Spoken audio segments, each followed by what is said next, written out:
பசுமையை நேசிக்கும் நண்பர்கள் அனைவருக்கும் வணக்கம்.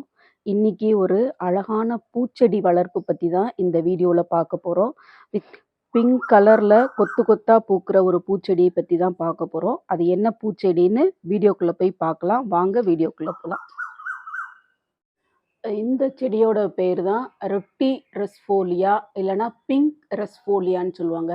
நல்லா கொத்து கொத்தா பார்க்குறதுக்கே ரொம்ப அழகா ஒவ்வொரு லீஃபோட ஒவ்வொரு கிளையோட எட்ஜ்லேயுமே பூக்கள் வந்து அப்படியே கொத்து கொத்தா பூக்கும்.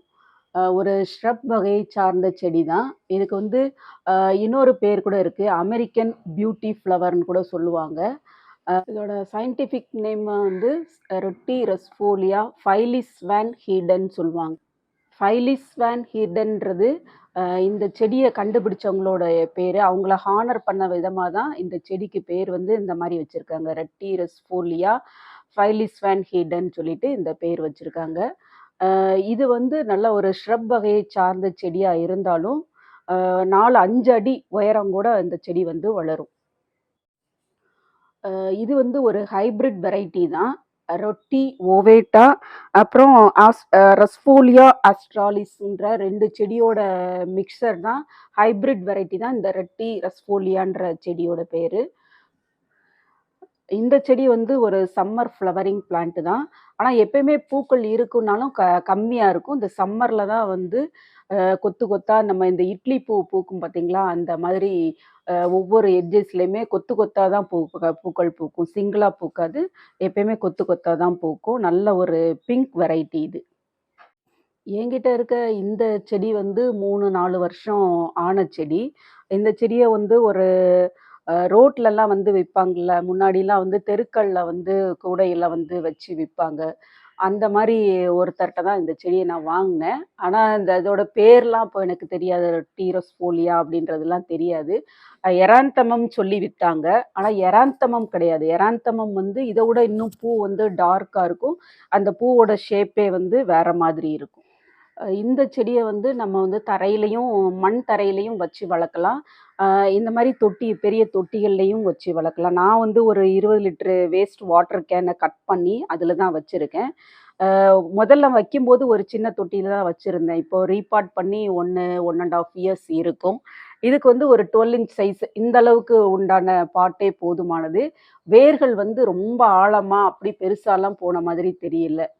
இந்த பிங்க் ரஸ்போலியா செடியை வந்து நடுறதுக்கு ஒரு நல்ல பாட்டிங் மிக்சர்னா ஸ்டாண்டர்ட் சாயில் மிக்ஸ் போதுமானது. அதாவது 30% கொக்கோ பீட், 30% கார்டன் சாயில், 30% உரம், வர்மி கம்போஸ்டோ இல்லைன்னா காஞ்ச மாட்டுச்சாண உரமோ எதுனாலும் இருக்கலாம்.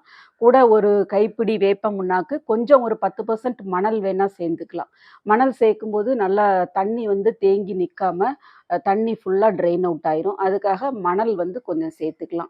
மற்றபடி எந்த ஒரு மிக்சரில் வச்சாலுமே நல்லா வளருது. இந்த செடி வளர்க்குறதுக்கு வந்து சூரிய வெளிச்சம்னு பார்த்தீங்கன்னா 5லேருந்து 6 மணி நேரம் கொண்ட சூரிய வெளிச்சம் தேவை. அப்போ தான் சூரிய வெளிச்சத்தில் வைக்கும்போது தான் இதில் வந்து நல்ல பூக்கள் வந்து பூக்குது. இலைகளுமே நல்லா பச்சை பசேல்னு நல்லா இருக்குது. செடிக்கு வந்து தினமுமே தண்ணி ஊற்றணும். ஏன்னா ஃபுல் சன்லைட்டில் இருக்கிறதுனால டெய்லி வாட்டரிங் பண்ணிடணும். மழைக்காலங்கள் தவிர தண்ணி இது மேல் மண் தொட்டு பார்த்துட்டு தான் ஊற்றணும் அப்படின்றதுலாம் இல்லை. இதுக்கு வந்து ஒரு ஹியூமிடிட்டி லைக் பண்ணுற செடி இது வந்து. அதனால் எப்பவும் அந்த மணலில் வந்து மண் கலவையில் வந்து ஈரம் இருக்கணும். அதனால் எப்பயுமே ஈரப்பதத்தோடு இருக்குன்றதுக்காக தினமும் தண்ணி ஊற்றிடணும். இந்த செடி வளர்க்குறதுக்கு ஃபெர்டிலைசர் வந்து கண்டிப்பாக கொடுக்கணும்.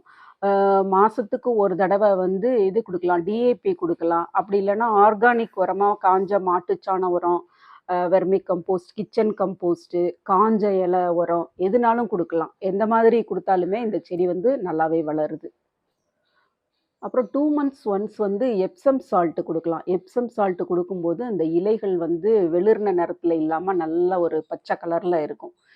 நல்ல இலைகளுமே நல்லா தளன்னு பார்க்குறதுக்கு நல்லா இருக்கிறதுக்கு வந்து எப்சம் சால்ட் கொடுக்கலாம். இந்த செடியில் பூச்சி தாக்குதல்னு இது வரைக்கும் எனக்கு வந்ததில்லை. 3-4 வருஷம் ஆச்சு. பூச்சி தாக்குதல்னு எதுவுமே வந்ததில்லை. அப்படியே பூச்சி தாக்குதல் வந்தாலுமே நம்ம வந்து வேப்பெண்ணெய் கரைசல் கொடுத்தா போதுமானது. அப்படின்னா மற்ற ரோஸ் செடிகளுக்கெல்லாம் கொடுக்குற மாதிரி எக்ஸோடஸ் வந்து லைட்டாக ஸ்ப்ரே பண்ணி விட்டாலே போதும். இந்த செடியை ப்ரொப்பகேட் பண்ணுறதுமே ரொம்ப ரொம்ப ஈஸி தான்.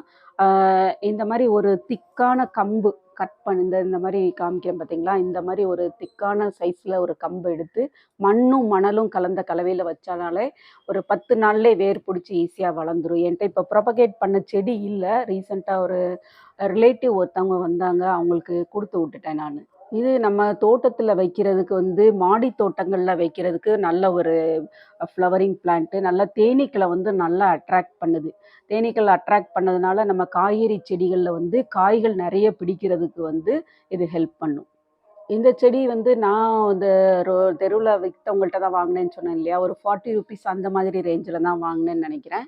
இப்போ எல்லா நர்சரிலயுமே கிடைக்குது. ஆனா இந்த ரொட்டி ரொஸ்போலியா அப்படின்லாம் சொல்லி பேர் சொன்னாலாம் அவங்களுக்கு தெரியாது. நம்ம இந்த பிங்க் கலர் ஃப்ளவர காமிச்சோ, இல்லன்னா இந்த ஃபோன்ல வந்து ஃபோட்டோ காமிச்சோ கூட கேட்டாலே எடுத்து குடுத்துருவாங்க. இந்த பிங்க் கலர்ல கொத்து கொத்தா பூக்கக்கூடிய இந்த ரொட்டி ருஸ்போலியா செடி கிடைச்சா, நீங்களும் வீட்ல வாங்கி வளர்த்து பாருங்க. நல்ல ஒரு அழகான பூக்கும் தாவரம் இது. மீண்டும் அடுத்த வீடியோவில் வேறொரு புதிய வகை செடியை பற்றிய பதிவுடன் உங்களை சந்திக்கிறேன்.